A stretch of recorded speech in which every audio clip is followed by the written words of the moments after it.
The alt text of your images should be meaningful enough to be read by a screen reader, so the listener can understand what it is about, for those cases where the images don't load in the browser so that people can at least see what the image is about, to increase your chances of good Google rankings, and so on. Therefore, you should take some time to locate all the images with too short alt text, to be more specific and improve the reader's experience on your website.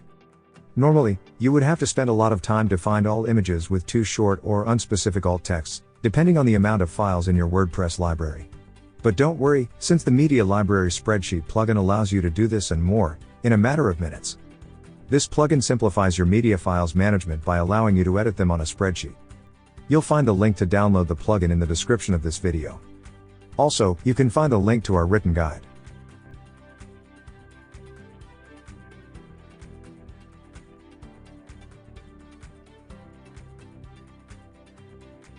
To simplify this task, we'll use the search tool, which will help us to filter all the images with short alt text. Once the tool is open, tick here to enable advanced filters. Enter format as the field key. Select the operator contains.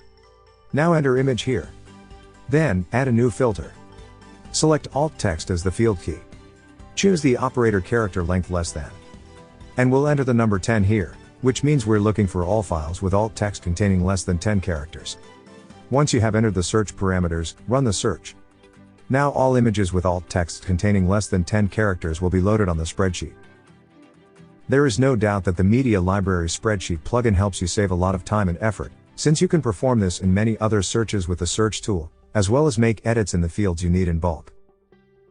Remember that you will find the link to download this plugin in the video description, as well as the link to visit our written guide. We have live chat support on our website in case you need extra help. Don't forget to subscribe to our YouTube channel for more video tutorials.